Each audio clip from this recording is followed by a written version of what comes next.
welcome to RANsquawk's morning briefing for Tuesday, the 1st of September 2009. We're just around 8:30 now. This is taking a quick recap of the major overnight news. Firstly, starting off in Asia, one of the main events there was the Chinese PMI manufacturing for August. Came in a sixth straight month above the key level of 50, printed month-to-month at 54 against the previous 53.3. That did aid the Shanghai Composite Index, which did see a bit of a reversal. It was up around 2% on the back of that figure, however just finished in minor positive territory on the back of that number. Elsewhere, Japan may need to maintain an accommodating monetary policy for some time, as the country could well fall into deflation. That was according to their Economics Minister Hayashi. And the Nikkei as well, also paring back some of the losses from yesterday, finishing in minor positive territory, up around 0.4%. Taking a look elsewhere in European headlines, most notably ECB's Novotny spoke late yesterday, says it was too early to declare the end of the financial crisis. Novotny says there were still difficult times ahead and no room for complacency.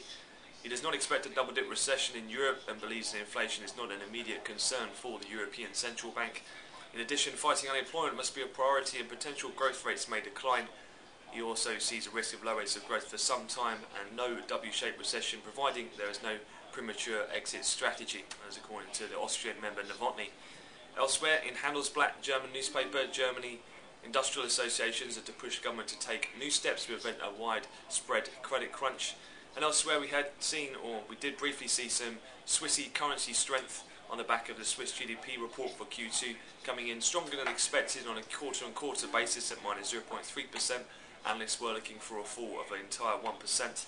And on a yearly basis, a decline of 2%. Analysts were looking for a fall of 3%, so slightly better than expected there. Elsewhere as well, overnight, notably the Australian Central Bank kept its key cash rate steady at 3%, as was widely expected by the market. They also said they'd take time to assess the resilience of the economy before deciding whether to tighten policy further. In terms of UK-related headlines, one of the most interesting pieces coming out of the Telegraph this morning. New research from the EEF, the manufacturers organisation, shows an increasing number of companies are seeing borrowing costs rise, despite base rates being kept at historical lows. The limited access to lending facilities means businesses are likely to find it more difficult to meet growth in demand with expansion. However, the findings of the EEF suggest that banks are still reluctant to increase lending to businesses, despite hopes that the economy is recovering. Elsewhere in equities, as already mentioned, we are off to a positive start in terms of the in terms of the CAC and DAX in Europe. They're up around 0.7%. The FTSE playing a bit of catch-up, still feeling some of the aftermath of the downward moves that we saw yesterday. So the FTSE is pretty much flat at the moment. Specific though for the CAC index, we have seen Vivendi and Vinci opening sharply higher. That's after positive earnings reports out of both companies. And elsewhere, Commerzbank, they're up over 5% in early trade. That was after an interview with their CEO in the FT this morning. The company could return to profit next year and is integrating Dresdner Bank more quickly than expected.